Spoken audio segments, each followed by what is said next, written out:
அனைவருக்கும் அஸ்ஸலாமு அலைக்கும் வரஹ்மத்துல்லாஹி வபரகாத்துஹு. அனைவருக்கும் வணக்கம். Good evening. Good evening, sir. Good evening. Right. மற்றவர்களுக்கு சலான் சொல்றார்கள், சலாம் சொல்லலாம், பிரச்சனை இல்லை.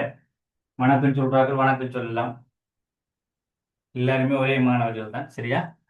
உங்களுக்கு என்ன மாதிரி சொல்லணும்னு சொன்னாச்சு. Right, okay.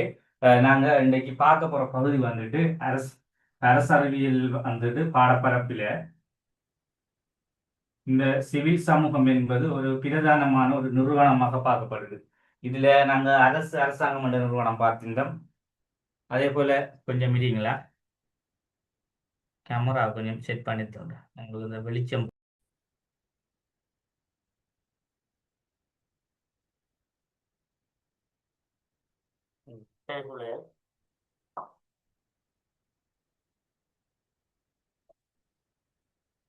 கொஞ்சம் வீட்டை கொஞ்சம் செம்பியாக்கள் வந்துட்டாங்க. இதுல நாங்க திரும்ப கொஞ்சம் பார்ப்போம், சரியா? சிவில் சமூகம்டா பொதுவா வந்துட்டு புதுசா இல்ல ஜாயின் ஆனாக்கள் எல்லாம் சேர்த்து திரும்ப ஒரு தரம் வழங்கப்படுத்தும், சரியா? சிவில் சமூகம்டா சமூகத்தில் காணப்படுகின்ற, அதாவது நாங்க பொதுவா சொல்லக்கூடிய எங்களோட நாட்டினுடைய ஆளக்கூடிய பகுதி அரசாங்கம் சொல்லக்கூடியது. அதை தவிர்த்து அதே போல இன்னும் ஒரு பகுதி குடும்பம் சொல்ல. குடும்பம் வந்துட்டு எங்களுடைய சார்ந்தது என்ன, பொதுவா நாங்க குடும்பம் பண்ணக்குள்ள எங்களோட தனிப்பட்ட ரீதியாக நாங்கள் குடும்பத்தோட சேர்ந்தாங்க. அப்ப இந்த அமைப்பை தவிர்த்து அதே போல சந்தை ஸ்தாபனங்கள், வியாபார நிலையங்கள், இந்த மூன்று விடயங்களை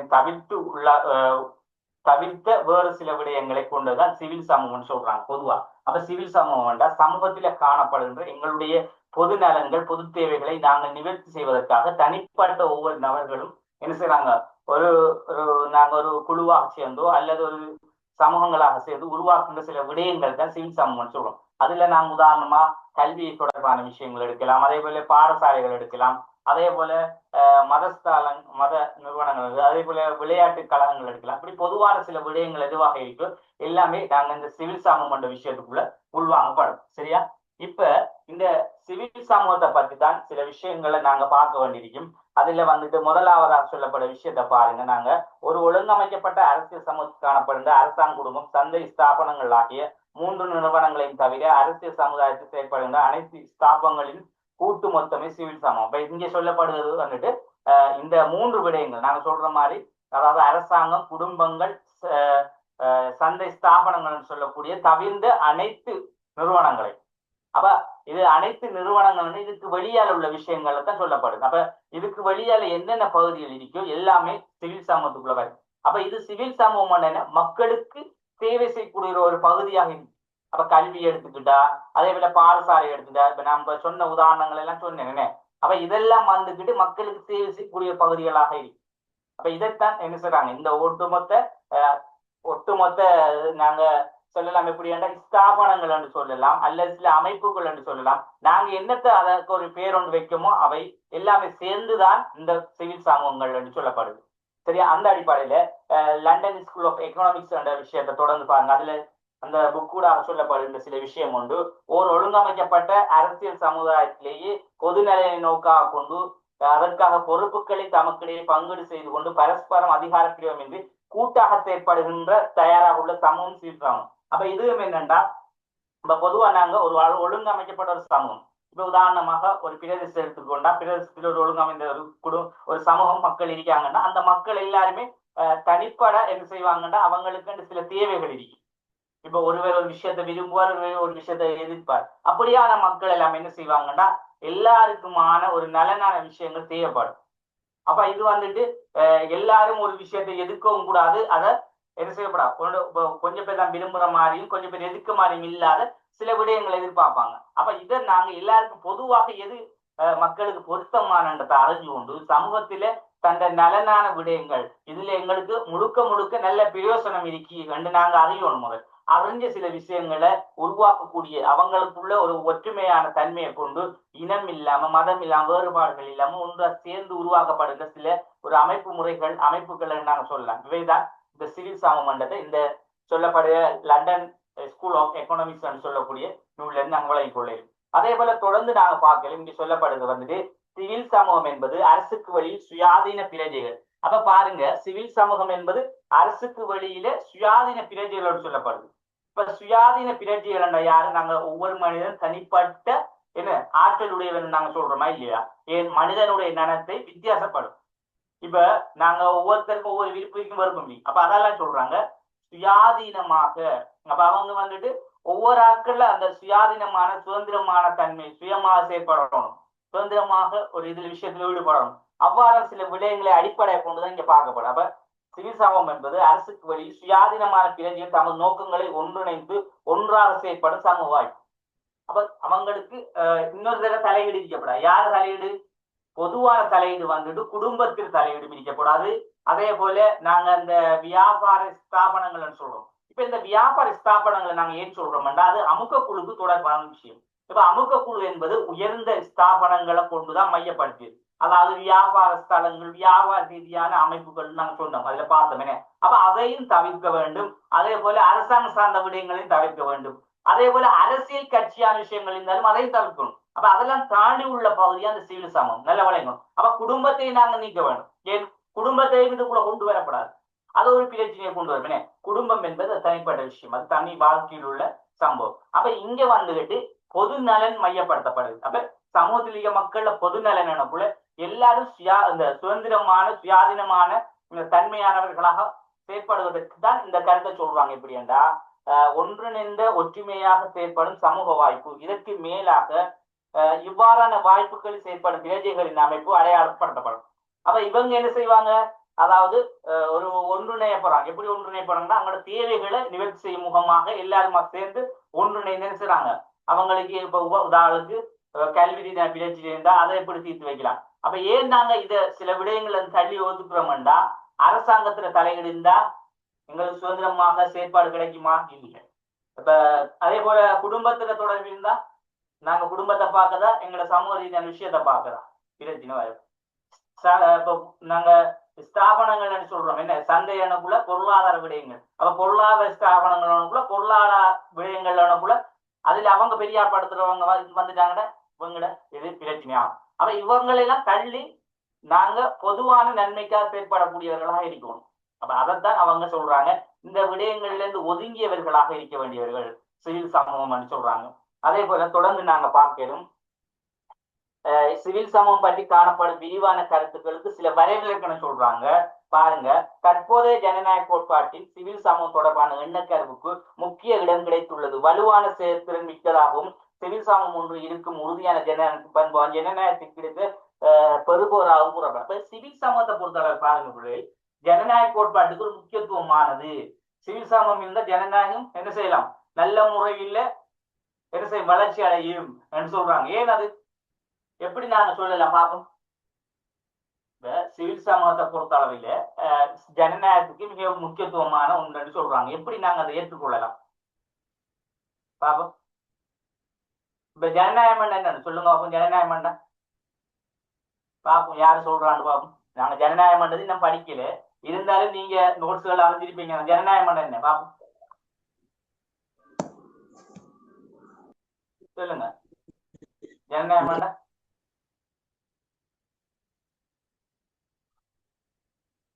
ரைட்.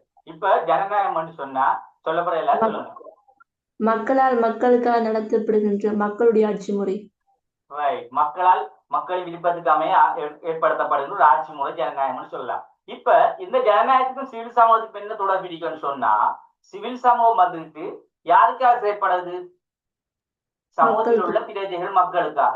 அப்ப ஏன் இந்த மக்களுக்காக ஆரம்ப விடயங்கள் நிறைய இருக்கு. உதாரணமா அரசாங்கம் சொல்லக்கூடிய மிகப்பெரிய பகுதிக்கு ஒரு நாட்டை ஆளக்கூடிய பகுதி.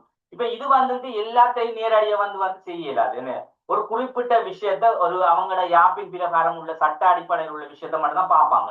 அப்ப அதுக்கு வெளியில் உள்ள மக்களுடைய அன்றாட நாளாந்த பிரச்சனைகள் நிறைய இருக்கு.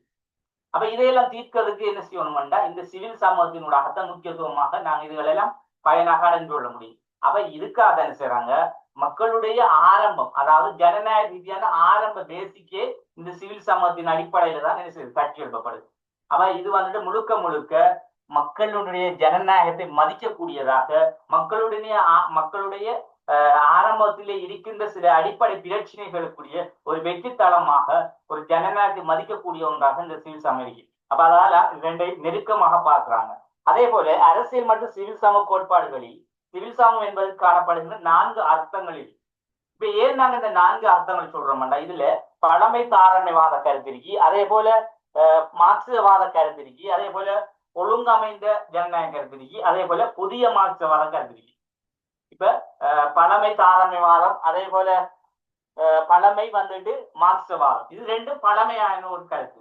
அதே மாதிரி ஒழுங்கமைந்த ஜனநாயக கருத்தும் இருக்கு, அதே போல புதிய மார்க்சியவாத கருத்தும் இருக்கு. இது என்னன்னா இந்த அறிஞர்கள் காலத்துக்கு காலம் சொல்லப்பட்ட சில கருத்து முறைகள். இப்ப இதுல பழமை தாராண்மையானக்குள்ள தாராண்மைவாதம் உருவாக்கப்பட்ட ஆரம்ப காலத்துல எப்படி இதை நோக்கினாங்கன்றா பொதுவாக சொல்லப்படுகிற விஷயம், இவங்களோட அறிஞர்கள கருத்துப்படி இங்க சொல்லப்படுகிற முதலாளித்துவ சந்தை என்று நோக்கப்பட்டது. அப்ப முதலாளித்துவ சந்தை என்று நோக்கப்பட்ட பொதுவான நாங்க யோசிக்கணும் எப்படி என்னடா முதலாளித்துவ, அப்ப பொருளாதார சந்தையோ என்று நாங்க யோசிப்போமே. அப்ப அவங்க எப்படி யோசிக்கிறாங்கன்னா உண்மையாவே முதலாளித்துவ சந்தை எப்படி இருக்குமோ அதே மாதிரிதான் இதை பார்க்கப்பட்டது. அதாவது இதுல விரிவாக நாங்க பார்க்கும்போது, அதாவது அரசு மற்றும் குடும்பத்துக்கும் இடையிலான தனிப்பட்ட செயற்பாடுகளில் காணப்படும் சமூக சந்தர்ப்பங்கள், அதாவது அரசு மற்றும் குடும்பத்துக்கும் இடையிலான தனிப்பட்ட செயற்பாடுகளில் காணப்படும் சமூக சந்தர்ப்பம் என்று சொல்லப்படுது. இப்ப தொடர்ந்து இந்த இதை பற்றி சொன்னவர் விரிவா சொன்னவர் யாருண்டா இமானு வெகான் மற்றும் வெடிக் கெஹல் போன்றவர்கள் இந்த பழமை தாராண்மைவாத கருத்து சொல்லியிருக்காங்க. இப்ப இவங்கிட்ட 2 பேரை கருத்தும்படி, அதாவது இந்த அரசு என்று சொல்வதும் குடும்பத்துக்கும் இடைப்பட்ட தனிப்பட்ட ரீதியான கருத்து இருக்குமா. அப்ப அதை வச்சு தான் இவங்க என்ன செய்யறாங்க முடிவெடுத்து, அதே போல ஜெர்மனிய தத்துவலாளர் சுட்டிக்காட்டியபடி சிவில் சமம் என்பது முதலாளித்துவ சந்தையாகும். இப்ப இவங்க வந்துட்டு 2 பேர் வந்துட்டு தொடர்ந்து சொல்றாங்க இப்படியாண்டா இது வந்துட்டு சிவில் சமம் என்பது முதலாளித்துவ சந்தை தான் என்று சொல்றாங்க. ஏன் அப்படி முதலாளித்துவ சந்தைன்னு சொல்றாங்க? இப்ப அரசும் குடும்பத்துக்கும் இடையில தனிப்பட்ட செயற்பாடு சொல்லப்படுறது கருத்து ஒன்று பாருங்க. இப்ப அரசும் என்ன, அதே போல குடும்பம், இந்த 2க்கும் வந்துட்டு தனிப்பட்ட கருத்துண்டா அரசோட நாங்க என்ன செய்யப்படுறோம் அந்த சிவில் சமூகத்தை அதுக்குள்ள கொண்டு போகலாம். அரசுக்குள்ள அரசு என்பது பெரிய பகுதி, குடும்பத்துக்குள்ளேயும் இந்த சிவில் சமூகத்தை கொண்டு போகலாமா, கொண்டு போகலாம். அப்ப குடும்பம் என்பதும் அரசு என்பதும் ஒரு தனிப்பட்ட பகுதி. சரி, அப்ப அந்த விஷயத்துக்குள்ள சிவில் சமூகத்தை நாங்க நுழைக்கல. சிவில் சமூகம்னா எங்களுக்கு தனிப்பட்ட பிரச்சனை என்ன, பொதுவான சில பிரச்சனைகள். அப்ப அதைத்தான் இதுல தவிர்த்து சொல்லக்கூடிய ஒரு முதலாளித்துவ சந்தை என்று சொல்றாங்க. எப்படி என்றா இது வந்துட்டு பொது நலனை மையமாக கொண்டு தொடர்ந்து போகுமா. ஒரு சந்தை ஒன்று எப்படி இருக்குமோ ஒரு முதலாளித்துவ சந்தை என்னன்னு ஒரு பொருளாதார சந்தை நாங்க சொல்லுவோம். அப்ப நாங்க சந்தையை பார்த்த மார்க்கெட் எப்படியும் தொடர்ந்து ஒரு கட்டை அப்படி அடிக்கேன்னு செய்வாங்க, வியாபாரம் செஞ்சுக்கிட்டு இருப்பாங்க நிறைய பேருன்னு. அப்படி ஒரு அமைப்பாகத்தான் இது தொடர்ச்சியான செயற்பாடு இருக்குமா. அப்ப இது வந்துட்டு பழமை தாராண்மைவாதம் என்று சொல்றது. தாராண்மைவாதம்னா தனி மனித சுதந்திரத்தை வலியுறுத்திய இந்த கருத்து தாராண்மைவாதம். அப்ப இதுல அந்த பழமை வாய்ந்த தாராண்மையானக்குள்ள ஆரம்ப காலத்தில் தாராண்மைவாத அறிஞர்கள் வந்து சொல்லப்பட்ட அவங்களோட சொல்லப்பட்ட ஒரு சில கருத்துக்கு அமையதான் நாங்க பார்த்தோம். அப்ப முதலாளித்துவ சந்தைக்கு ஒப்பாக இவங்க பார்த்தாங்க சிவில் சமூகத்தை.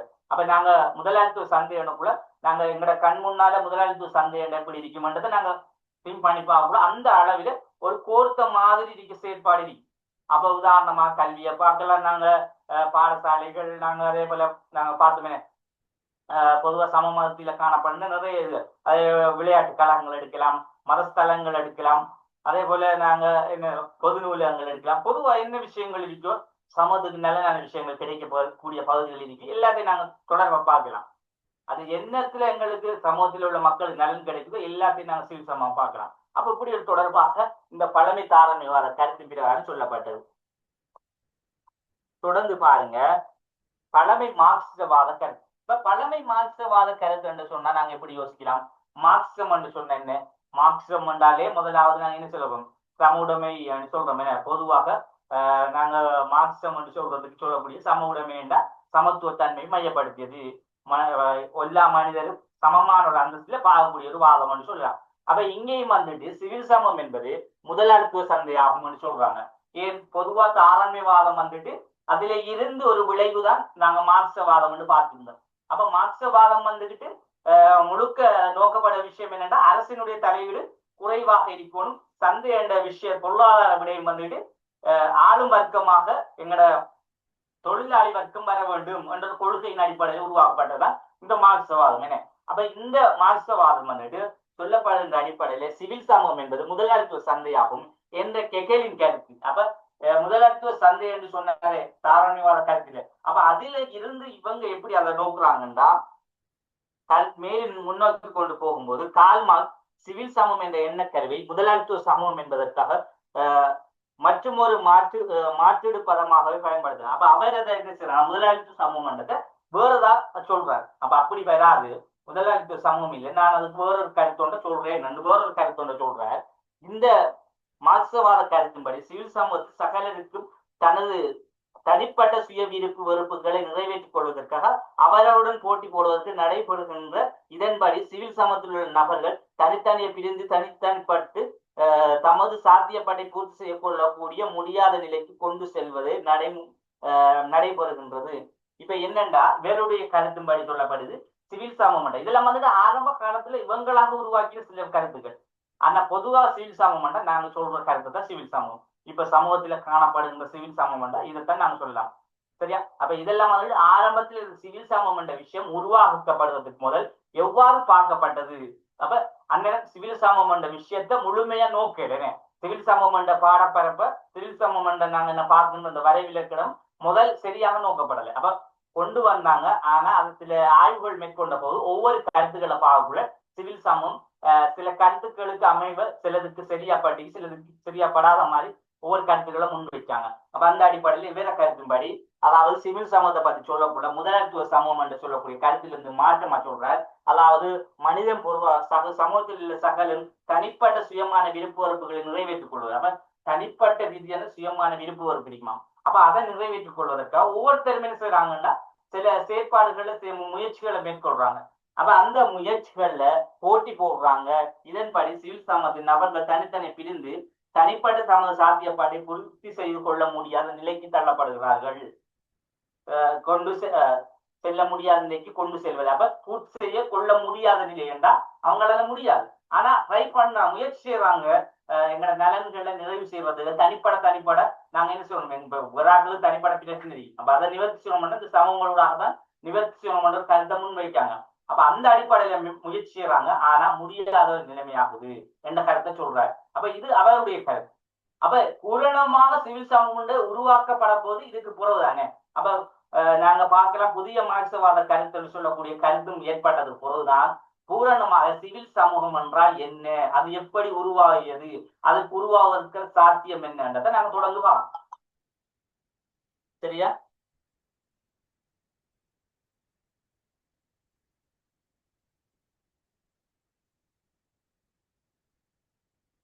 அடுத்து பாருங்க, இதுல ஒழுங்கமைந்த ஜனநாயக. இப்ப ஒழுங்கமைந்த ஜனநாயகன்னு சொல்லப்படுது.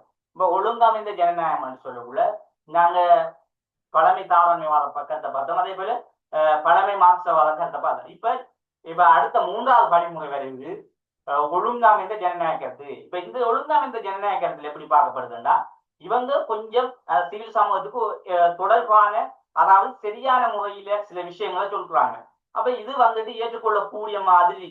அப்ப என்னன்னு பார்த்தா இதுல பாருங்க வந்துட்டு, இதன்படி சிவில் சமூகம் என்பது அரசியலிலிருந்து சுயாதீனமான பொது தேவைகளை நிறைவேற்றிக் கொள்வதற்காக சங்கங்கள் அமைப்புகளை உருவாக்கி கொண்டு பொதுவில் செயற்பாடுகளுக்கு ஜனநாயக அரசியல் கட்டமைப்புக்கு பிரஜைகளுக்கு கிடைக்கும் சமூக வாய்ப்பாகும். சிவில் சமூக ஒழுங்கமைக்கப்பட்ட ஜனநாயக வாய்ப்பாக முதன்முதலில் பார்த்து 19ஆம் நூற்றாண்டு பிரான்சிய அரசியல் சிந்தனையாளர். இப்ப இதான் இதுக்கு சரியான ஒரு தீர்வான கருத்தாக மாறும்.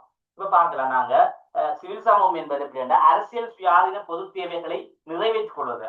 அப்ப அரசின் சில சுயாதீனமான சில பொது தேவைகள் என்று சொல்லப்படும். அரசியலில் இருந்து அரசியல்ல இருந்தாலும் அரசியல்ல இருந்தாலும் வெளியேறி சில சுயாதீனமான தமது பொது தேவைகள். அப்ப நாங்க அரசியல்ல பார்க்கலாம், அரசியலுக்குள்ள போனோம்னா அது அரசியல் வேண்ட பகுதி வேறு. அப்ப தனிப்பட்ட ரீதியான சுயாதீனமான பொறுப்புகளை நாங்க பார்க்கணும்னா அது தனிப்படத்தான் நாங்க உருவாக்கணுமே. அப்ப அதுல இருந்து விலகி என்ன செய்யணும்டா, இதை உருவாக்குறதுக்காக சில சங்கங்களாக அமைப்புகளாக.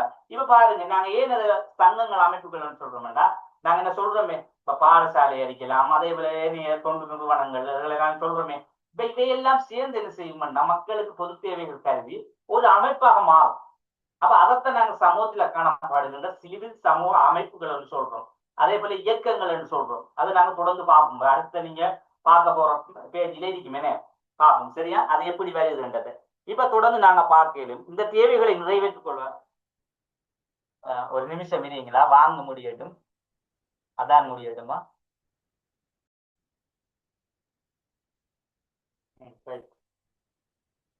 சரியா, இப்ப இதுல ஒழுங்கமைந்த சமூகம் என்ற ஜனநாயக கருத்துப்படி தொடர்ந்து நாங்க அவங்க இந்த கருத்தை தான் கொஞ்சம் பூரணமாக ஏற்றுக்கொள்ளக்கூடியமான கருத்தாக பார்த்தாங்க.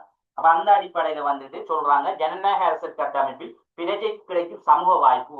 அப்ப பொதுவா வந்துட்டு ஜனநாயக கருத்து மக்களுக்கு வந்துட்டு விருப்பக்கூடிய ஒரு ஆட்சி முறை வந்து கிடைக்கணும். அப்ப அந்த ஆட்சி முறைக்கு பதிலாக உதாரணமா ஜனநாயக மக்கள் விரும்பக்கூடிய ஆட்சி என்று சொல்லக்கூட அந்த ஆட்சியில விருப்பம் இப்படி, அதாவது இதுல இருக்கின்ற மக்களுக்கு எல்லாமே நலனான மக்கள் விரும்பக்கூடிய வகையில் எல்லா விஷயமும் கிடைக்கணும். அப்ப கிடைக்கணும் என்றா அரசாங்கம் என்றது எல்லா விஷயத்தையும் செய்யலாதா இல்லையா? செய்ய முடியாது, ஒரு குறிப்பிட்ட தொடர்ந்து செய்வாங்க.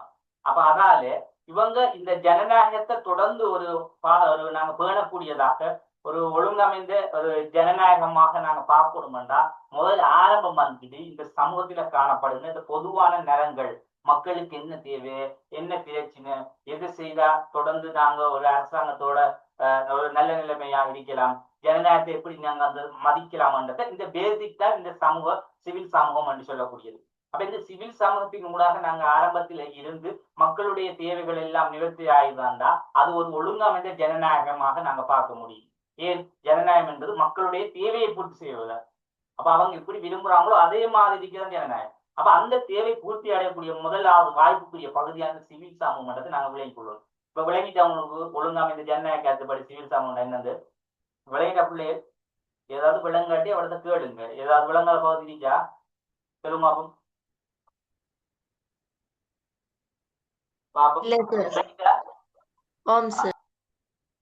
தொடர்ந்து பாருங்க. அப்ப இந்த சிவில் சமூக ஒழுங்கமைப்பு ஜனநாயகம் சொல்லக்கூடிய இத முதலில் பார்த்தவர் யாருண்டா இங்க சொல்லப்படுது பாருங்க. வாய்ப்பா முதலில் பார்த்து 19ஆம் நூற்றாண்டில் பிரான்சிய அரசியல் சிந்தனையாளரான அலெக்சிஸ் டி டொக்வில் என்பவர். இப்ப இந்த அலெக்சிஸ் டொக்வில் வந்துட்டு என்னண்டா இவர் வந்துட்டு சில நேரங்கள்ல சிவில் சமூகம் பற்றி ஒழுங்கமைந்த ஜனநாயக கருத்து என்ற அடிப்படை சொன்னவர் என்று சில நேரங்களில் இம்சிக்குள்ள வரலாம். சரியா, இப்படி அடைக்கட வந்து இதுக்குள்ள போடுவாங்க. இந்த சிவில் சமூக அரசறிவியலில் நாங்க பார்க்கிற இந்த உபதுறைகள் சொல்லக்கூடிய பகுதியில நிறைய பகுதிகளில் சில அறிஞர்கள் வருவாங்க. இப்ப வரப்புள்ள சில நேரங்களில் சிவில் சமூகம் சொல்லி கேள்விகள் போடக்குள்ள அறிஞர்களை யாராவது பேர் போட்டா இந்த பகுதிக்குள்ள இருக்க இந்த பழமை வாய்ந்த ஒழுங்காமை சொல்ல கருத்துக்குள்ள வார ஏதாவது ஒரு அறிஞர்களை நீங்க நினைப்பு வச்சுக்கிட்டா சரி. 2-3 பேரெல்லாம் பாடமாக்கணும்னு அவசியம் இல்லை, ஒரு பேரை தெரிஞ்சுக்கொண்டா சரி. மெசேஜ் ஒன்று போட்டி கொஞ்சம் பார்க்க போறீங்க திரும்ப. 2 பேர் மெசேஜ் போட்டீங்க, திரும்ப ஒரு தடவை சொல்லட்டாமலோடு.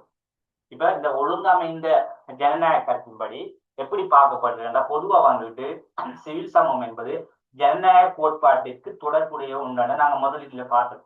ஏன் அது தொடர்புடையது என்றது தான் தொடர்ந்து இதுல நாங்க விரிவாக்கத்துல ஒழுங்கமைந்த ஜனநாயக கருத்து பிரகாரம் சொல்லப்படுது. அதாவது ஒரு சமூகத்துல வந்துகிட்டு நாங்க அடையக்கூடியது ஜனநாயகம் என்ற என்ன, ஜனநாயகம் என்ற பொதுவான விஷயம் என்ன சொல்லுங்க. பொதுவான விஷயம் என்ன, இப்போ இந்த ஒரு ஸ்டோன் சொன்ன மாதிரி, அதாவது எங்களோட விருப்பு வெறுப்புக்கு ஏற்ற மாதிரி ஒரு ஆட்சி முறையை கொண்டு வர, அதாவது மக்களின் விருப்பத்துக்கு அமைய உருவாக்கப்படுகின்ற ஒரு ஆட்சி முறை. இப்ப இந்த ஆட்சி முறை வந்துகிட்டு நேரடியா அரசாங்கம் மக்களுக்கு கொடுக்குதா? இல்லை. நாங்க இப்ப நடைமுறையில் இருக்க அரசாங்கத்தை பார்த்தாலும் எந்த அரசாங்கத்திலும் சரியான ஜனநாயக ஆட்சி முறை செய்ய முடியாது, கஷ்டம். ஏனென்றா சில நேரங்களில் 100க்கு ஒரு 50%, 60%, மேக்சிமம் 70%க்குள்ள ஜனநாயகத்தை பின்பற்றுவாங்க. ஆனா அந்த அதுக்கு மேல அதிகமா ஜனநாயகம் என்ற பேரில இருக்கும் முடிச்சு ஜனநாயகம் பூரணமா எந்த நாடும் செய்யவில்லை. ஏனென்றா அதுல நிறைய பிரச்சனைகள் வரும், பொருளாதார ரீதியான பிரச்சனை வரும். இப்ப மக்களுக்கு தான் செய்யணும்னு சொல்லக்கூட பொருளாதார சில நேரத்துல அரசாங்கத்தில் இல்லாம போகலாம். அப்ப அதை வந்துட்டு பூரணப்படுத்த இயலாது. அப்ப இந்த பூரணமான ஒரு விஷயத்தை அடைஞ்சு கொள்வதற்காக இந்த சிவில் சமூகம் என்ற விஷயங்கள் உருவாக்கப்பட்டது. இப்ப பேசிக்காக நாங்க ஆரம்பத்துல ஜனநாயகத்துல உள்ள ஆரம்ப விஷயங்கள், அதாவது எங்களோட பொது தேவைகள் என்றது ஆரம்ப விஷயம்.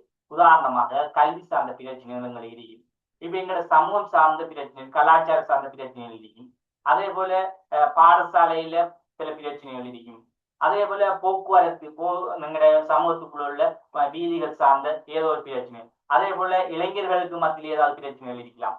இப்ப சமூகத்திலே சின்ன சின்ன சின்ன பிரச்சனைகள் என்னவே இருக்கோ இதையெல்லாம் வந்துட்டு நாங்க தான் என்ன செய்யணும், எங்கட சுயமாக நாங்க தான் இதுகளை சமாளிச்சு தீர்த்து கொண்டு போகணும். இப்ப எல்லாத்துக்குமே அரசாங்கம் அரசு வந்து செயற்படுமானா முடியாது. அப்ப அதான் சொல்றாங்க, பேசிக்கான சில சமூகத்துல இருக்கிற சின்ன சின்ன பிரச்சனைகளை, அதாவது அதை சொல்ற வந்துட்டு பேசிக்கா, அதாவது ஜனநாயகத்துடைய தொடர்பான சில விஷயங்களை தீர்க்கும் ஒரு முகமாக, ஒரு மறைமுகமாக, இல்ல ஒரு நேரடியாகவோ அல்லது மறைமுகமாக பார்க்கலாம். இப்ப சிலது வந்து சில சிவில் சமூகம் மறைமுகமா செஞ்சுட்டு போகும் நல்ல விஷயங்களை. அப்ப நாங்க வந்துட்டு யார் இரண்டு அறிய இல்லாம பிரிக்கலாம். ஆனா சிலவங்க என்ன செய்வாங்க, நேரடியா சிவில் சமூகம் மாதிரி அவங்களோட அமைப்பு ஒரு பேர் ஒன்றை வச்சு எங்களுக்கு ஒரு கிணறு ஒன்றை கட்டி தருவாங்க, இல்லாட்டி ஒரு பாடசாலைக்கு ஒரு கட்டடத்தை கட்டி தருவாங்க, ஏதோ ஒன்று செஞ்சுட்டு போவாங்க. இப்ப பாடசாலை நீங்க யோசிக்கப்படா கவர்மெண்ட் அந்த பாடசாலை கட்டி கொடுக்கு, அப்படி இல்லை. பாடசாலையில் இருக்கின்ற அரசு கட்டடத்தை பார்த்தா எங்களை இந்த தொண்டு நிறுவனங்கள் தான் கட்டி கொடுத்தது இல்லையா? இப்ப பாடசாலையை நீங்க பாருங்க, எந்த பாடசாலையில போனாலும் ஒரு பாடசாலை கவர்மெண்ட் வந்துட்டு ஒரு குறிப்பிட்ட பகுதியை தான் கட்டி கொடுக்கும். சில பில்டிங் பார்த்தா தனியா தான் கட்டி கொடுத்துருப்பாங்க. அது இந்த சிவில் சமூக அமைப்புகளோட தான் கட்டப்பட்டு, அது என்னத்தை நீங்க பார்த்தாலும். அப்ப சில விஷயங்களுக்கு இவ்வாறான அமைப்புகள் கட்டாயம் செய்யப்படுது. சரியா? அப்ப அதான் சொல்றாங்க, நாங்க ஆரம்பத்தில் சில சில ஜனநாயக ரீதியான சில தேவைகளை, அதாவது நாங்க பெற்றுக்கொள்ளணுமாக இருந்தால் இந்த சிவில் சமூகங்கள் என்று சொல்லக்கூடிய இந்த சின்ன சின்ன பகுதிகள் சேர்ந்து அதனூடாக கிடைக்கப்படுகின்ற அந்த சேவையினூடாகத்தான் ஜனநாயகத்தை முதல் ஆரம்பத்திலிருந்து பெற்றுக்கொண்டு அது ஒரு அரசாங்கம் என்ற அளவில ஜனநாயகம் பூரணத்துவமாக்கப்படுது. சரியா? அதான் சொல்லப்படுது. தொடர்ந்து ஒழுங்கமைந்த ஜனநாயக கருத்துல இதை நாங்க பாருங்க, அந்த சொல்லப்பட விஷயத்தை, அதாவது சிவில் சமூகம் என்பது அரசியலில் இருந்து, நான் இப்ப சொன்னதை வச்சு இந்த பந்தியை கொஞ்சம் பாருங்க. சிவில் சமூகம் என்பது அரசியல் என்று சுயாதீனமான தமது தேவைகளை நிறைவேற்றிக் கொள்வதற்காக சங்கங்கள், அமைப்புகள். அப்ப சில பேர்கள் ஒன்றும் வரணும் அதுக்கு. அப்ப நாங்க எப்படி அந்த பேர் வரும், நாங்க எல்லாமே இது பண்ணி எங்களோட தேவைகளை நிவர்த்தி செய்வதற்காக நாங்க என்ன செய்யறோம், ஒரு ஒரு இளைஞர் அமைப்பை உருவாக்கினா அதுக்கு பிறகு அந்த பேரை கொண்டு வரப்போம். அதைத்தான் அந்த அமைப்புகளாக சங்கங்களாக நாங்க பேராக வைக்க மாதிரி. அப்ப அதுக்கு வந்துட்டு சங்கங்கள், அமைப்புகள் என்று உருவாக்கி கொண்டு பொதுவில் செயற்படுவதற்கு ஜனநாயக ஆட்சி கட்டமைப்பை பிரஜைகளுக்கு கிடைக்கும் சமூக வாய்ப்பு. இதான் நாங்க சொன்ன விஷயம். அப்ப பொதுவிலே பார்த்தா நாங்க ஒரு சங்க அமைப்பை உருவாக்கி ஜனநாயக ரீதியாக மக்களுடைய சேவைகள், இந்த மக்கள் விருப்பத்துக்குரிய ஒரு தேவையை நாங்க என்ன செய்யறோம், இந்த கட்டமைப்பு கூட நிறைவேற்றிக் கொள்றோம். அப்ப அரசாங்கம், அரசு, அதே போல குடும்பத்தை சொன்னோம், அதாலையும் செய்ய இயலாது. அரசாங்கத்தை செய்ய இயலாத பகுதி. அதே போல சில வர்த்தக நிலையங்கள், அதாலையும் சில விஷயங்கள் செய்ய இயலாது. அப்படியான விஷயத்துக்களை நாங்க தான் செய்யணும்ன்றதுக்காக நாங்க உருவாக்குறோம். நாங்களாக உருவாக்கி நாங்களாக எங்களுடைய தேவைகளை நிவர்த்தி செய்யக்கூடியதான் சிவில் சமூகம் சாதாரண சொல்ல போறேன். சரியா? அப்ப அந்த அடிப்படையில ஒழுங்கமைந்த ஜனநாயக கருத்தின்படி இந்த, அதாவது ஜனநாயக ரீதியாக நாங்க சிவில் சமூகத்தை விளங்கிட்டோம்னா சரி. இப்ப விளங்கிட்டவங்களுக்கு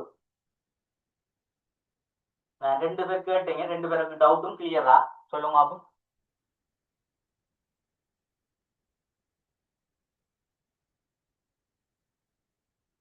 ரைட், ஓகே. அந்த அவங்களுக்கு கிளியர் தானே? Right, okay.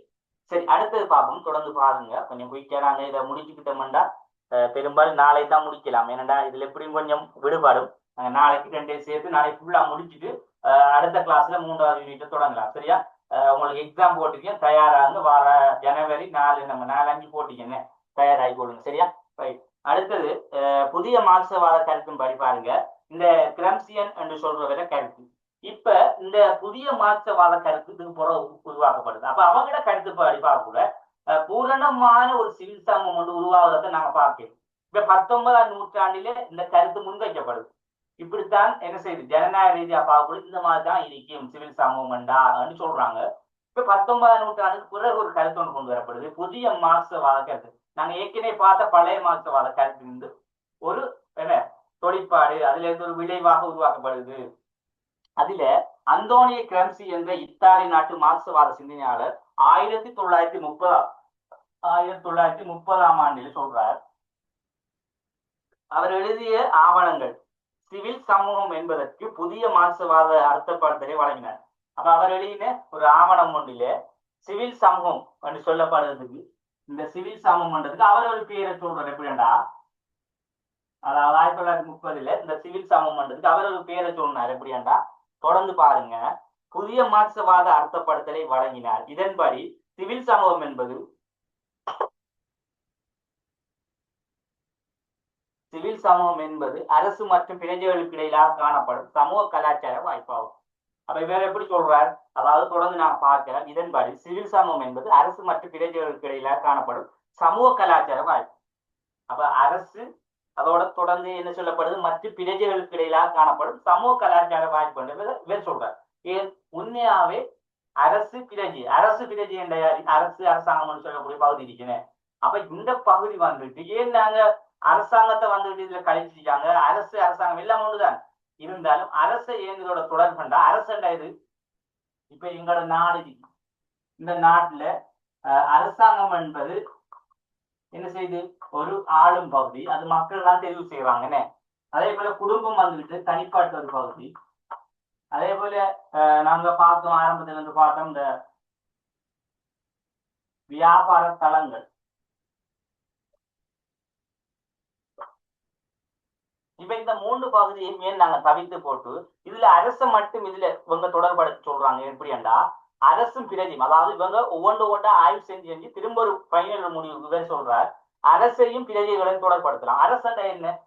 அரசு வந்துட்டு ஒரு நாட்டினுடைய முக்கியத்துவமான பகுதி. அதை யாராலையும் பிரிக்கவும் இல்லை, எடுக்கவும் இல்லை. என்ன அப்ப நாங்க ஒரு அரசுக்குள்ள உள்ள மக்களா இல்லையா? இப்ப நாங்க அரசாங்கத்துக்குள்ள உள்ள மக்களா, அரசுக்குள்ள உள்ள மக்களா? அரசாங்கம் என்பது காலத்துக்கு காலம் மாறலாம். அப்ப அது வந்துட்டு எங்களுக்கு தொடர்பான ஒன்று விஷயம் இல்லை. அது காலத்தோட அது முடிஞ்சிடும். ஆனா எங்களுக்கு எப்பவும் தொடர்பான ஒன்று எது இருக்கு? எதுனது பாப்ப சொல்லுங்க. அரசு. அப்ப அரசு வந்து தொடர்ந்து மக்களோட தொடர்பான பகுதி. அதை யாராலும் பிரிக்கல. ஏன்? நாங்க பிறப்பிலிருந்து இறப்பு வரைக்கும் ஒரு அரசுக்கு வாழத்தான் வேணும். இப்ப எங்களோட நாட்டினுடைய இலங்கை அரசு, அதே போல இந்தியா எடுத்தா இந்திய அரசு. ஏன் நாங்க அதை சொல்றோம்? அது நாங்க எப்ப இந்த இலங்கை என்பது ஒரு அரசாக, ஒரு நாடாக பிரகடனப்பட்டதோ அப்ப இந்த அரசு விஷயம் வந்துச்சு. அது யாராலையும் பிரிக்கல. அதாவது அதாவது சொல்ல போனா பொதுவாக இந்த பூகோளமான ஏன்னா இது ஃபுல்லா அழிக்கப்பட்டது கூட அரசும் அழிக்கப்படும் தான் சொல்லுவோம். அது வரைக்கும் அழிக்கல. அப்ப அதால பொதுவா நாங்க பார்க்கல. அப்ப அரசாங்கம் என்ற பகுதியெல்லாம் நாங்க உருவாக்குறது தான். குடும்பத்தை நாங்க தான் உருவாக்குறோம். அதே போல வியாபார ஸ்தலங்களை நாங்க தான் உருவாக்குறோம். ஆனா அரசுன்றது தானாவே உருவாக்கி கொண்டது. அப்ப அதுக்குள்ள இருக்க நாங்க அதோட தொடர்பு இல்லாம இருக்கலாமா? இல்லை. அப்ப அதால சொல்றாங்க, இங்க தொடர்ந்து நீங்க பார்க்கலாம், அரசு மற்றும் பிரஜைகளுக்கு இடையிலாக காணப்படுங்க சமூக கலாச்சார வாய்ப்பு. இப்ப இந்த அரசுக்கும் பிரஜைகள் தான் எங்களோட தொடர்பிடிக்க, அதாவது நாங்க மறைமுகமாக நேரடியாக தொடர்போட இருக்க அந்த அரசுக்கும் என்ன பிரஜைகளுக்கும் வந்துட்டு ஒரு கலாச்சார சமூக ரீதியான சில வாய்ப்புகள் இருக்குமா இல்லையா? இப்ப நாங்க பொதுவான விஷயங்கள் சமூகத்தில் உள்ள நிறைய பிரச்சனைகள் எங்களுக்கு சமூக பிரச்சனைகள், இப்ப இன ரீதியான பிரச்சனைக்கும் மத ரீதியான பிரச்சனையும் இல்ல தனிப்பட்ட ரீதியான பிரச்சனை இருக்கும். அதே போல பொருளாதார ரீதியான சில பிரச்சனைகள் எங்களுக்கு இருக்கும். இதையெல்லாம் நாங்க நிவர்த்தி செய்யறதுக்கு தான் நாங்க என்ன செய்யறோம்? ஒரு சமூகமாக நாங்க ஒரு என்ன செய்யறோம்? அரசுக்குள்ள இருக்க நாங்க ஒரு சமூகமாக இந்த செயற்பாடுகளை மேற்கொள்றோம். அதுதான் இங்க தொடர்ந்து வலியுறுத்தப்படுது. அப்ப இதுல நாங்க என்ன சொல்லப்படுதுன்னா அவங்களோட கருத்துப்படி, அதாவது புதிய மார்க்சவாத கருத்தின்படி அரசு மற்றும் பிரஜைகளுக்கு இடையிலாக காணப்படுற சமூக கலாச்சார வாய்ப்பு. அப்ப சமூக ரீதியா கலாச்சார ரீதியா எங்களுக்கு ஏதாவது நலன் ஒன்று கிடைக்குமாக இருந்தால் இதைத்தான் நாங்க சிவில் சமூகம் சொல்றோம். சரியா? தொடர்ந்து பாருங்க. இதுக்கு எப்படி சொல்றாங்கன்னா, ஆட்சியாளர் வர்க்கம் தமது இறைமையை சமூகத்தின் மீது பிரயோகிக்க தேவைப்படும் பொதுமக்கள் விருப்பத்தை பெற்றுக் கொள்வதற்காக அவசியமானவற்றை இந்த சமூக கலாச்சார வாய்ப்புக்கு தலையிடுவதன் மூலமே மேற்கொள்ளப்படும். இதுல மதம், கலாச்சாரம், கல்வி ஆகிய கலாச்சார துறைகளின் போல பாடசாலை தொழில்நுட்ப விடயங்கள், பள்ளிவாசல் போன்ற சமூக கலாச்சார நிறுவனங்கள், சிவில் சமூக பரப்பு உள்ளடங்கும். பாருங்க, இப்ப சில விஷயங்களை வந்துக்கிட்டு அரசு என்ன செய்யலாம்? எல்லாத்திலையும் தலையிட. உதாரணத்துக்கு சொல்றாங்க அப்படின்னா, அரசு மற்றும் பிரஜைகளிடையே காணப்படும் சமூக வாய்ப்பு ஆட்சியாளர் வர்க்கம் தமது இறைமையை சமூகத்தின் மீது பிரயோகிக்கும் போது தேவைப்படும் பொதுமக்கள் விருப்பத்தை பெற்றுக் கொள்வதற்கு அவசியமானவற்றை இந்த சமூக கலாச்சார வாய்ப்பு தலைவிடுவது. அப்ப இதுல சொல்லப்பட விஷயம் என்னன்னா, அரசு வந்துகிட்டு பிரஜைகளிடையில தொடர்பு அளிக்கும். இருந்தாலும் நாங்க ஆளக்கூடிய பகுதின்னு சொல்லுமே, ஆளுக பகுதி வந்துட்டு ஆட்சி பகுதியை வச்சுக்கிறது யாரு? ஒரு நாட்டினுடைய ஆட்சியை வச்சுக்கிறது அரசு வச்சுக்குமா, அரசாங்கம் வச்சுக்குமா? அரசாங்கம் தான் வச்சுக்கோங்க. அரசாங்கம் தான் அந்த நிர்வாக ஆட்சி என்ற விஷயத்த கொண்டு வரப்போம். அப்ப அந்த ஆட்சிக்குரிய பகுதியில எல்லாத்தையும் செய்ய மாட்டாங்க. இப்ப நாங்க அரசு பிரஜையோட தொடர்பா இருந்தாலும் சில பகுதிகளில் அரசாங்கம் என்ன செய்யுது? செய்யுமா? இல்லை. அப்ப சில விடயங்களை செய்ய இல்லாத பகுதிகள், அதால நாங்க அரசாங்கத்தை நாங்க என்ன செய்யறோம்? தொடர்படுத்துறோம் இல்லை. அப்ப அந்த செய்ய இல்லாத சில பகுதிகளை நாங்க என்ன செய்ய போறோம்னா, செய்வதற்காக சில விஷயங்களை நாங்க உருவாக்குறோம். அந்த உருவாக்கிய ஒழுங்கமைக்கப்படுகின்ற சில அமைப்புகள், சில பகுதிகள் தான் என்ன சிவில் அமைப்புகளை சொல்லுவாங்க. அதுதான் சில உதாரணங்கள் தொடர்ந்து சொல்லப்படி பாருங்க. அப்ப அந்த அடிப்படையில பொதுவாக மக்கள் விருப்பத்தை பெற்றுக் கொள்வதற்காக, மக்களுடைய தேவைகளை, பொது நலன்களை நிறைவு செய்வதற்காக இந்த சமூக கலாச்சார வாய்ப்பினுள் தலைவிடுவதன் மூலம் அவசியமானவற்றை, அப்ப சில விஷயத்துல தலைவிடுவது அவசியம் இல்லை என்று அவங்களை ஒதுங்குவாங்க. அப்படியான விஷயத்துல நாங்க என்ன செய்வோம், எங்களுக்கு தேவை. அப்ப அவங்க வந்துட்டு எல்லாத்துலையும் தலையிட மாட்டாங்க. அப்படியான விடயங்களை கண்டறிந்து நாங்க என்ன செய்யறோம், செயற்படுத்துறது, தேவைகளை நிறைவேற்றிக் கொள்வதற்காக உருவாக்குறது தான் சிவில் சமூகம். இப்ப கிளியர் தானே? அப்ப அதுக்கு தான் தொடர்ந்து உதாரணங்களை சொல்லப்பட்டிருக்கு. இதுல சமூக கலாச்சார வாய்ப்பின் தலைவிடும் மூலம் மேற்கொள்ளப்படுகிறது. இதுல மதம், கலாச்சாரம், கல்வி, மதத்தை பார்க்கலாம், கலாச்சாரம், கல்வி, இந்த விடயங்கள் வந்துட்டு பொதுவாக சமூக கலாச்சார துறை போலவே மேற்கொள்ளப்படுகிறது. அப்ப சமூகத்தில் இருக்கிற கலாச்சார துறைகள்ல நாங்க இதை பார்க்கலாம். இந்த விடயங்கள் இது முக்கியத்துவம் தொடர்ந்து பார்த்து சொல்றாங்க. இதுல பாடசாலை, தொழிற்சங்கம், தொழிற்சங்கம், விளையாட்டுக்கள், ஊடகங்கள், பள்ளிவாசல் போன்ற கோவில்களையும் எடுக்கலாம். எல்லாம் வணக்க ஸ்தலங்கள், எல்லாத்தையும் சொல்லலாம். போன்ற சமூக கலாச்சார நிறுவனங்கள் சிவில் சமூகம் என்ற பரப்புள் உள்ளடங்கப்படும். அப்ப இதுல சொல்லலாம் நாங்க எப்படி என்றா, சமூக கலாச்சார நிறுவனங்கள். இப்ப இதெல்லாம் ஒரு சமூகத்தில் உள்ள கலாச்சார நிறுவனங்களா இல்லையா, நாங்க பார்க்க விஷயம் எல்லாமே சிவில் சமூகம். நாங்க எதையெல்லாம் நாங்க எங்களுடைய தேவை கருதி நாங்க உருவாக்கி கொள்றோமோ எல்லாமே சிவில் சமூகத்துக்கு வருது. இந்த நாங்க சொல்ற 3 பகுதியும் தள்ளி பார்ப்போம். சரியா? அப்ப நாங்க 3 பகுதியானக்குள்ள இந்த பகுதி, இந்த வியாபார ஸ்தலங்கள், அதே போல அரசாங்கங்கள், குடும்பம், 3ஐயும் தள்ளி உள்ள பகுதி எதுவாக இருந்தாலும் அவை எனது சிவில் சமூகமாக மேற்கொள்ளப்படும். இப்ப விளையிட்டான சிவில் சமூகம் என்ன விளையிட்டா? ரைட். இப்ப நாங்க பார்ப்போம் ஜனநாயக சமூக அரசியல் செயற்பாட்டுக்கு வாய்ப்பளிக்கும் சிவில் சமூகம். தொடர்ந்து பாருங்க பிள்ளையார்.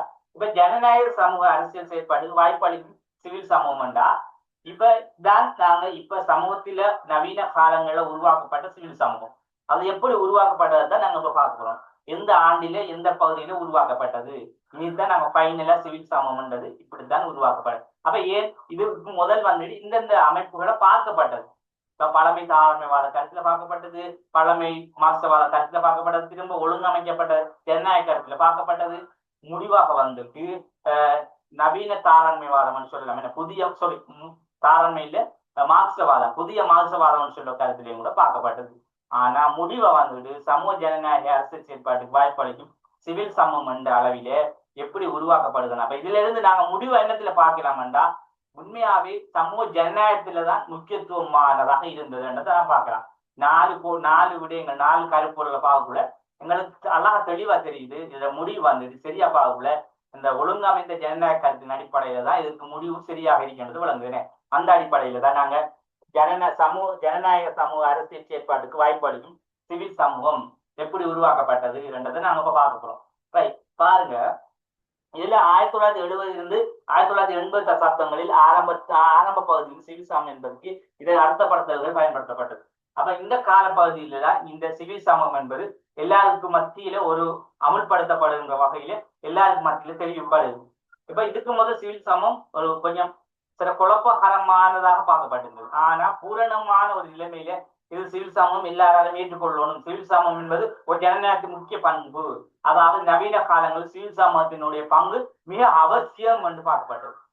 இப்ப நான் சுருக்கம் ஒன்று சொல்றேன் பிள்ளை. ஏனென்னா இப்ப பாருங்க, ஆரம்ப காலத்துல வந்துட்டு மக்களுடைய தொகை பாருங்க, நிலப்பரப்பெல்லாம் குறுகியதாகவும் மக்களுடைய தொகை குறைவாக இருந்துச்சு. இப்ப நாங்க ஒரு 500 ஆண்டுகளுக்கு முதல் பார்த்தா ஒரு அரசை பார்த்தா அந்த அரசை பிடிக்குமெண்டா ஒரு மன்னராட்சியாக இருந்தாலும் மக்களுடைய தொகை குறைவாக இருக்கும், அவங்க வாழ்கின்ற பரப்பு குறைவாக இருக்கும். அப்ப இந்த இடங்கள்ல வந்துட்டு இந்த சிவில் சமூகம் என்னன்றது மக்களுக்கு தெரிஞ்சிருக்காது. அப்ப ஏன் பொதுவாக ஒரு அரசு நிற்பார், அவர் குறிப்பிட்ட சின்ன பகுதி என்றதுல அவர் ஆட்சியிலே சட்டிட்டு போவார். ஆனா இப்ப வந்துட்டு இந்த நிலப்பரப்புகளை பாருங்க, மக்களுடைய தொகைகளை பாருங்க, அதே போல நவீன காலத்தின் செயற்பாடுகள், மக்களுடைய அத்தியாவசியமான தேவைகள் இருக்கு. இதெல்லாம் பார்க்கின்ற போது சிவில் சமூகம் முக்கியம் என்றது விளங்குதா இல்லையா? அப்ப ஏன் மனிதனுடைய ஜனம் அதிகரிக்கும், அதே போல நிலப்பரப்பு அதிகரிக்கும். இப்ப இந்த தேவைகளை நாங்க அரசாங்கம் சொல்லக்கூடிய பகுதி ஒரு இடத்துல இருந்து செய்யுமா? எல்லா பகுதியும் பார்க்கலாமா? முடியாது.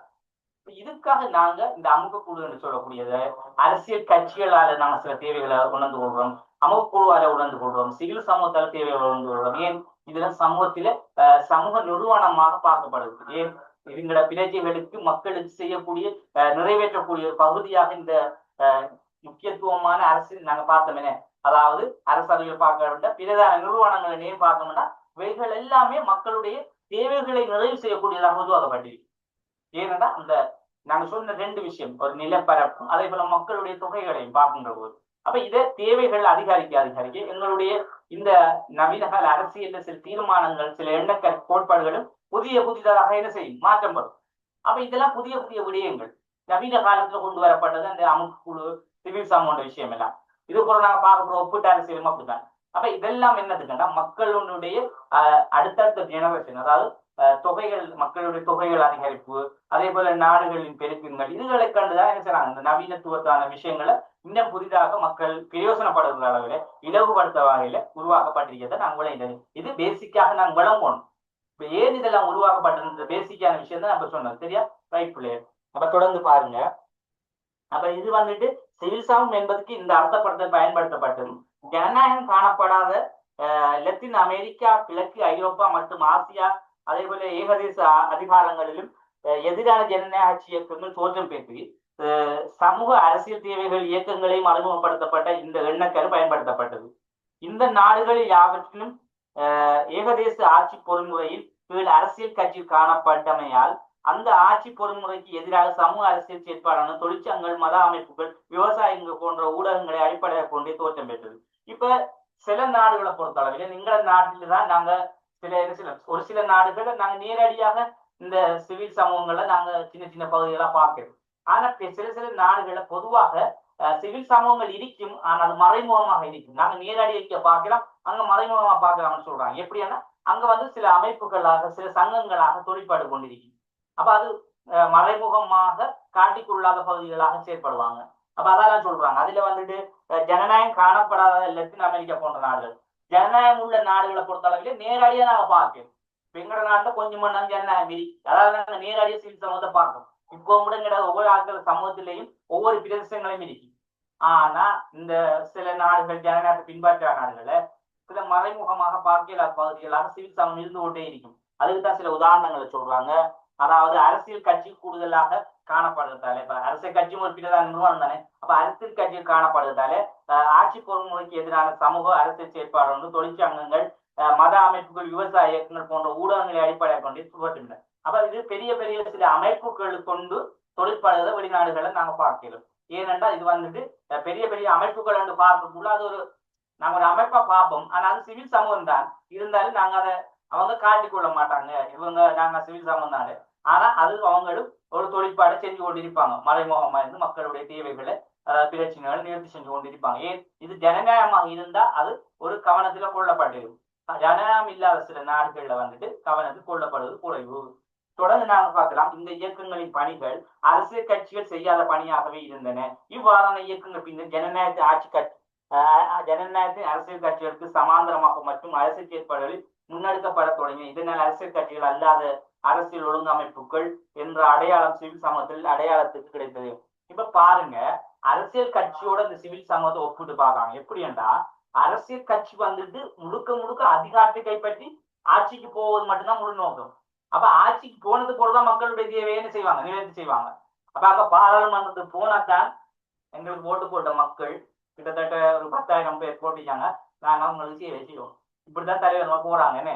ஆனா சிவில் சமூகம் அப்படியா? எங்களோட அடிப்படையிலிருந்து எங்களுக்கு என்னென்ன எல்லாம் பேசிக் என்னென்ன செய்யணுமோ இதெல்லாம் செஞ்சுதானே. நான் இவங்க அப்படி இல்லையே, அதை எடுபட்டா அல்லது தோல்வி அடைஞ்சமா நீங்க காணல. அது உதாரணமா ஒரு எலெக்ஷன் வருது, ஒரு 4 கட்சி இருக்கு, அந்த எலெக்ஷன்ல தான் நீங்க அந்த கட்சியை காணுவேன். வரும் வந்து அப்படி இப்படி என்று ஆவான்னு நிற்பாங்க, தோல்வி அடைஞ்சிட்டாங்க. இன்னும் ஒரு 5 வருஷத்தை போடுதான் நீங்க அந்த கட்சியை பார்க்கலாம். என்ன காரணம்னா, அரசியல் கட்சி என்பது இது ஒப்பிடக்குள்ள அரசியல் கட்சியால சில விஷயங்கள் செய்ய முடியாது. அதையெல்லாம் இந்த சிவில் சமூகத்தை பொறுத்த அளவில் சரிவர செய்ய முடியும். அதெல்லாம் சொல்றாங்க. தொடர்ந்து பாருங்க. அதாவது அரசியல் கட்சிக்கு சமாந்தரமாக மற்றும் அரசியல் செயற்பாடு முன்னெடுக்க தொடங்க. அப்ப அரசியல் கட்சிக்கு சமாந்தரமாக இதை நாங்க ஏன் பார்க்கணும்டா, அவங்களால சில விஷயங்களை முடியாத விஷயங்களை எல்லாம் இவங்க செய்யறாங்க. அப்ப அதுக்கு சமந்தாங்க. அரசியல் கட்சி 2வது இடத்துல இருக்கி. உதாரணமாக நாங்க அரசியல் பார்க்கக்குள்ள அரசியல் கட்சி 2வது பிரதான நிறுவனம் இருந்தாலும் கூட இதுக்கே இந்த சமமா சொல்றாங்கன்னா சில விஷயங்களை அவங்கள செய்ய இயலாது. ஆனா சிவில் சமூகத்தால செய்ய இயலுமன்றதை காட்டுது. அதே போல அரசியல் ஒழுங்கமைப்புகள், அதாவது நான் பார்ட்டி பொலிட்டிக்கல் கம்யூனிகேஷன், இதுல வந்துட்டு கவர்மெண்ட் என்ற அடையாளம் சிவில் சமூகத்தில் அரசியலுக்கு கிடைக்குது வேண்டா இது வந்துட்டு பொதுவா நாங்க ஆங்கிலத்துல போட்டிருக்கேன்டா அந்த குழுவாக சேர்ந்து சில விஷயத்த அவங்க செய்வாங்க. ஆனா இவங்களும் அதே மாதிரிதான் குழுவாக இல்லாட்டி இருந்தாலும் ஆனா மக்களுக்குரிய தேவைகளை சரி வர செய்வாங்க. இப்ப அவங்க அரசியல் கட்சின்னா என்ன ஒரு 10 பேர் சேர்ந்து ஒரு குழு கட்சியா உருவாக்குவாங்க. ஆனா இங்க அப்படியா, இவங்க குழு இல்லாமயே அவங்களோட வேலைகளை தனிப்பட ஒவ்வொருவராக உதாரண கல்வி ஒரு ஆள் எடுத்துட்டா, சமையல் சார்ந்த விஷயத்த ஒரு ஆள் எடுத்துட்டா, அப்படி ஒவ்வொரு பகுதியும் ஒவ்வொரு ஆக்களா சேர்ந்து நினைச்சுறாங்க செய்யறாங்களா இல்லையா? இப்ப எங்க சமூகத்துல கூடுதலாக இந்த இளைஞர் இயக்கங்கள், இந்த இளைஞர் இயக்கம்னா அவங்க எல்லா பக்கத்துக்குள்ளே விழிப்பாங்க. மதம் அறிக்கலாம். அதே போல ஒரு சமூகத்துல இப்ப 4 இனங்கள் ஒரு பிரதேசத்துல அவங்களுக்கு இனம் செய்யக்கூடிய வேலைகள் என்ன செய்வாங்க. அப்ப இன மத வேறுபாடெல்லாம் பார்க்க மாட்டாங்க. எல்லாரும் ஒரு தாய்ப்புள்ள மாதிரி அவங்களோட உதவிகளை செய்வாங்க. இப்ப நாங்க அண்மை காலத்தில் நடந்த அனர்த்தம் ஏற்பட்டதுன்னு எல்லா பிரதேசங்களும் ஏற்பட்டது. இவ்வளவோ எங்களோட கிழக்கு மாகாணம் வடக்கில எல்லாம் நிறைய, அதே போல மேற்பகுதி எல்லா பகுதியில இருந்தும் இந்த மத்திய பகுதிகளுக்கு போய்க்கினேன், நுவரெலியா கண்டி போன்ற பகுதிகளுக்கு நிறைய நிவாரண திட்டங்கள் போய்க்கு. இப்ப இதெல்லாம் என்னத்துக்கு? நாங்க என்ன மனிதாபிமான அடிப்படையில் செய்யறோம். இப்ப இதெல்லாம் வந்துட்டு சிவில் சமூகத்தின் ஊடாக நடைபெறுகின்ற செயற்பாடுகள். அப்ப இவங்க எல்லாருமா ஒரு கழகமாக ஒரு அமைப்பாக இருந்து மக்களுடைய தேவைகள் நலன அனர்த்தங்கள் வருகின்ற போது அவங்களால வேண்ட உதவிகளை செஞ்சுட்டு போவாங்க. அப்ப அரசாங்கம் எல்லாருக்கும் தனிப்பட வந்து செய்யணும் எவ்வளவு கஷ்டம். அரசாங்கம் முடிச்ச உடனே நிவாரணத்தை கொண்டு கொடுப்பாங்களே, முடியாது. அப்ப இந்த சிவில் சமூகம் தான் முதலே செய்யும். இன்றைக்கு ஒரு அனர்த்தம் ஏற்பட்டா 2 நாளைக்குள்ளே இல்ல ஒரு நாளைக்குள்ளே என்னிடத்தை போய் பார்த்து அவங்களுக்கு தேவையான சாப்பாடு சகலத்தையும் கொடுக்கும். ஆனா அரசாங்கம் ஒரு 3 நாள் 4 நாளை பொறுதான் செய்யும். அடுத்த வேலையை பார்க்கும். அவங்களுக்கு வந்து ஒரு செயற்குழந்தைக்கு ஒரு செயற்பாடையும் எடுத்தோன்னு செய்யறாது. அப்ப சட்டத்தின் அடிப்படையை கொண்டுதான் அவங்க சில செயற்பாடு செய்வாங்க. அப்ப அப்படியான சில விடயங்களை இந்த சிவில் சமூகம் தான் செய்ய முடியும். இப்ப நான் தெளிவான உங்களுக்கு உதாரணம் சொல்லிருக்கேன். இப்ப இந்த சிவில் சமூகம் என்னன்றது கிளியரா? ஓம் சார். மத்தாக்களுக்கு சொல்லணும். கிளியரா கிளியர் இல்லையா சொல்லுங்க. ரைட்.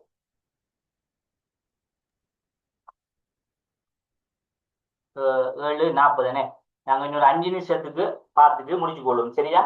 இந்த இன்னையும் பார்த்துட்டு முடிச்சு கொள்ளுமே. அடுத்த நாளைக்கு நாங்க அதுல மிச்ச குறையும் பார்த்துட்டு ஒப்பிட்ட அரசியல் வந்துட்டு சின்ன ஒரு பகுதியா நாளை கிளாஸ்ல ஃபுல்லா கொஞ்சம் உங்களுக்கு கொஞ்சம் விளங்கக்கூடிய மாதிரி ஃபுல்லா நாளைக்கு ஒப்பிட்ட அரசியல பார்ப்போம். சரியா? ரைட். ஓகே பிள்ளைகள். அடுத்தது இதுல பாருங்க சிவில் சமூகத்தினுடைய இயக்க முக்கியத்துவங்கள். அதாவது சிவில் சமூகம் வந்துட்டு எந்த தொழிற்பாடுல நாங்க பார்க்கலாம். இப்ப நாங்க சிவில் சமூகத்தை எங்களோட கண்ணூடான ஒரு அமைப்பை பார்க்கணுமா இல்லையா? நாங்க என்னதான் கல்வியா இருந்தாலும் ஒரு தொண்ட நிறுவனமாக இருந்தாலும் அதுக்கு ஒரு பேரொண்டு இருந்தா நாங்க என்ன செய்வோம்? ரைட், இது ஒரு சிவில் சமூக அமைப்பு, இது ஒரு சிவில் சமூக அமைப்பு, இது ஒரு சிவில் இயக்கம் என்று நாங்க சொல்லுவோமா இல்லையா? அப்ப அதுக்கு ஒரு பேரொண்டை உருவாக்கணும். இப்போ ஒரு இளைஞர் இயக்கம் இளைஞர்கள் படையணி செய்யறது ஒரு இயக்கத்தை உருவாக்குறது. அப்ப இதைத்தான் சொல்றாங்க சிவில் சமூகத்தை நாங்க சமூகத்திலே ஒரு இயக்கமாக முக்கியத்துவம் காட்டுறோம். இப்ப இவங்க தான் சிவில் சமூகம் வந்து காட்டணுமா இல்லையா? நாங்க அமுக குழு வந்துட்டு ஒரு சங்கம் மாதிரி காட்டினோமா இல்லையா? அது மாதிரி இவங்களையும் நாங்க ஒரு இயக்கமாக ஒரு அமைப்பாக காட்டப்படும். அப்ப அதுல பாருங்க, நாங்க ஜனநாயகம் மற்றும் ஜனநாயகமற்ற சமூகத்தில் பறந்துபட்ட அரசியல் அபிலாஷை மீது பொது இயக்கங்கள் தோற்றப்படுகின்றன. இப்ப இந்த பொது இயக்கங்கள் வந்துட்டு என்னென்ன பார்ப்போம். இதுதான் சிவில் சமூகம். இப்ப நாங்க கல்வி அறிக்கலாம், என்ன தேவை அறிக்கலாம், எல்லாத்தையும் சேர்த்ததுதான் இந்த இயக்கங்கள். இப்ப விவசாய இயக்கத்தை எடுத்துக்கோ. இப்ப விவசாயத்தை இயக்கத்தை எடுத்தா விவசாயம் சொல்லக்குள்ள விவசாய ரீதியான மக்களுக்கு வேற பிரச்சனைகள் இருக்கலாம், விவசாய ரீதியான ஏழை மக்களுக்கு தேவையான நல்ல நடத்துட்டேன். அப்ப விவசாய ரீதியாக என்னென்ன பிரச்சனை இருக்கோ எல்லாமே இந்த விவசாய இயக்கங்களூடாக பார்க்கப்படும். ஆனா விவசாய இயக்கம் விவசாயத்தை மட்டும் பார்ப்பாங்கன்னா இல்ல. விவசாய இயக்கம் ஒரு பேர்ல உருவாக்கினாலும் அவங்க இந்த விவசாய மக்களுக்கு மட்டும் இல்லாமல் அவங்களாலே மினமும் செய்யலாமன்ற மக்களுக்கு அதையும் செய்வாங்க. அப்ப இவங்க ஒரு அமைப்பு. அப்ப இவங்க ஒரு விவசாய ரீதியான ஒரு அமைப்பாக இருப்பாங்க. அப்ப அந்த பேர் தான் வித்தியாசம். ஆனா அவங்களும் அவங்களால வேண்டிய எல்லா விஷயத்தையும் செய்வாங்க. அதே போல இளைஞர்கள் இயக்கம், இவங்களும் இளைஞர் இயக்கம் பொதுவா கொமனான என்னென்ன வேலைகளுக்கு எல்லாத்தையும் எடுத்து செய்வாங்க. இப்ப என்ன நாங்க அந்த நிவாரணங்கள் எல்லாம் இந்த இளைஞர் இயக்கங்கள் தான் என்ன செஞ்சாங்க போறாங்க. இப்பவும் கூட அவங்களுக்கு உதவி செஞ்சு கொண்டு இருக்காங்கன்னு தொடர்ந்து வாங்க. பெண்ணியல் இயக்கம், இப்ப பெண்கள் ரீதியான சில பிரச்சனை எழுதி இப்ப அவங்களுக்கு தனிப்பட ஒரு இயக்கங்களாக உருவாகி அவங்களோட தேவைகளுக்கு என்ன நாங்க முகம் கொடுக்கலாம், கஷ்டப்படுற பெண்களுக்கு ஏழை பெண்களுக்கு என்ன உதவிகள், பெண்களோட பெண்களும் அதுல நலனடைவாங்க. அதே போல பெண்கள்ல கற்பிக்கு தாய்மார்கள் ஏனைய பிரச்சனைகள் இருக்கார்கள் எல்லாருக்கும் பொதுவா தானே. அதே போல நாங்க தொழிற்சங்க இயக்கங்களை பார்க்கலாம். அப்ப சில தொழில் ரீதியாக தொழில் என்னக்குள்ள இப்ப நாங்க ஏற்கனவே பார்த்திருந்தோம் வர்த்தக இதுல சொல்லப்படுற வியாபார தளங்கள் என்று சொல்றது. இப்ப வியாபார தளங்கள் என்று சொன்னா அது வந்துட்டு சந்தை ஸ்தாபனங்கள் பெரிய பெரிய அமைப்புகள். நாங்க அந்த அளவுக்கு எல்லாமே தொழிற்சாங்கங்கள் சின்ன சின்ன பகுதிகளிலும் சின்ன சின்ன தொழிற்செய்கிறார்கள். அப்ப அவங்களுக்கு ஏதாவது பிரச்சனைகள் இருக்கும், அதுகளை நாங்க தீர்த்து கொடுக்கலாம். அதே மாதிரி சூழல் இயக்கங்கள், மத உரிமை இயக்கங்கள், மத இயக்கங்கள், பத்திரிகை சுதந்திர இயக்கங்கள், பொதுவாக என்னென்ன இருக்கோ சமூகத்தில் இருக்கின்ற சின்ன சின்ன பிரச்சனைகள், அப்ப ஆரம்ப பகுதி என்ன இருக்கு அதுகளூடாக தீர்வு கொள்ளக்கூடியது. அதே போல தொடர்ந்து பாருங்க சிவில் சமூக அமைப்புகள் சொல்லப்படுவது. ஏன் அந்த சிவில் சமூக இயக்கங்கள் சொல்றது ஒரு குறிப்பிட்ட பகுதியை நாங்க பார்க்கிறோம் சமூகத்துல எங்களோட தொடர்பான சில பகுதிகள். அதே போல சிவில் சமூக அமைப்புகளில் சில என்றா இது அமைப்புகளாக பார்க்கப்படுது. அப்ப இந்த அமைப்புகள் என்பது நாங்க உலகளாவிய ரீதியிலே கூட பார்க்கலாம். அப்ப அதுலதான் சொல்றாங்க உலக வங்கியை சொல்றாங்க. இப்ப ஏன் நாங்க இந்த சிவில் சமூக அமைப்புகள் என்று சொல்றோம்டா உலக வங்கியை நாங்க சொன்னோம்டா இப்ப எங்களுக்கு இதெல்லாம் வந்துகிட்டு எங்களோட தனிப்பட்ட எங்களோட பிரதேச மட்டத்துல எங்களோட சமூக மட்டத்துல கிடைக்கப்படுது. ஆனா சில சிவில் சமூக அமைப்புகள் சொன்னோம் உலகளாவிய ரீதியில சில அமைப்புகள் இருக்கு. இந்த சிவில் சமூக அமைப்புகள் அது மக்களுக்கெண்டே சேவைக்கெண்டே பிறந்தது. இப்ப நாங்க யூனிசெஃப் சொல்றோம். இப்ப பாருங்க எங்கேயாவது ஒரு உதாரணமா அனர்த்தம் ஏற்பட்டா முதல் நிவாரணம் வந்துட்டு எங்க இருந்து வரும் வெளிநாடுகள்ல இந்த யூனிசெஃப் நிறுவனத்தால தான் வரும். நீங்க கேள்விப்பட்டிருப்பீங்க ஒரு வெள்ளம் வந்தாலும் என்ன வந்தாலும் யூனிசெஃப் நிறுவனத்தால அந்த ரெட் கிராஸ் பொட்டி ஒன்று போட்டு சில அத்தியாவசியமான ஒரு உணர்வுகள் கொஞ்சம் குறிப்பிட்ட சாமான கொடுப்பாங்க. என்னண்டா இது அவங்க மனிதநேயப்படி அவங்க எந்த நாட்டில் என்ன பிரச்சனை நடந்தாலும் அந்த அமைப்புகள் உடனே போகும். அது எந்த நாட்டில இருந்தால்தான் ஏன் அவங்க அதாவது ஆர்கனைசேஷன் பண்ணி வச்சிருக்கான் வேர்ல்ட் வைட்ல ஒரு சமூக அமைப்பாக. அதாவது உலகளாவிய ரீதியில எங்க என்ன பிரச்சனை நடந்தாலும் அதை அவங்க பார்ப்பாங்க கேட்பாங்க. அப்ப இது சர்வதேச ரீதியான ஒரு சிவில் அமைப்பு. அதை நாம விளங்கணும். இப்ப நாங்க நாடு ரீதியாக தான் இவ்வளவு விஷயம் பார்த்தோம். இப்ப பார்க்கறது அமைப்பு சர்வதேச ரீதியாக, அதாவது எங்களோட நாட்டுக்கு வெளியில இருந்து எங்களுக்காக உதவி செய்கின்ற அக்கரங்கள் அமைப்புகள். அப்ப அதுல உலக வங்கி, அதே போல உலக வங்கியான வேர்ல்டு பேங்க், அதே போல ஆசிய அபிவிருத்தி அமைப்பு தெற்காசிய வங்கின்னு சொல்றோம். அப்ப எங்களோட நாட்டிலே தெற்காசியாக்கு எங்களோட நாட்டிலே தெற்காசிய 7-8 நாடுகள் சேர்ந்து கூட்டமைப்பு தெற்காசிய கூட அதுக்கு கொமனான வங்கி அதனூடாக எங்களோட நாட்டுக்கு உள்ள அந்த உதவிகள் கிடைக்கும். அதே போல பிரான்ஸ் வெரன்சியல் சொல்லக்கூடிய இதுவும் வந்துட்டு ஒரு சமூக ஒரு அமைப்பு உண்டு. அப்ப இப்படியான சில விஷயங்களூடாகவும் எங்களுடைய என்ன சர்வதேச அளவில் இந்த சமூக பணிகள் வந்துட்டு சிவில் சமூகம் என்ற அமைப்பில உருவாக்கப்படுதா இல்லையா இதை நாங்க விளங்கிக்கொள்ளும். அப்ப சிவில் சமூகம் எங்களுக்கு எல்லாம் திட்ட தெளிவா தெரியுமே. அதாவது சமூகத்தில உள்ள பொது நலனான சில தேவைகள் இருக்கும், அதுகளை நிவர்த்தி செய்வதற்கு தாங்கள் தனிப்பட்ட ரீதியாக ஒரு கொஞ்சம் பேராக சேர்ந்து சேரும். தனிப்பட்ட பிரச்சனைக்காக கொஞ்சம் பேராக சேர்ந்து ஒரு பரஸ்பரம் ஒத்துமையோடு உருவாக்கப்படுகின்ற சில அமைப்புகள் அல்லது ஸ்தாபனங்கள் ஏதோ ஒரு பேரொன்றில உருவாக்கப்படுற விஷயம் தான் சிவில் சமூகம் என்றதை நாங்க தெளிவில்லையா விளைவித்தானே. சிவில் சமூகம் என்னன்றது கிளியர் எல்லாருக்கும்? ஏதாவது டவுட்? ஏதாவது யாருக்கா டவுட் இருக்க சொல்லுங்க.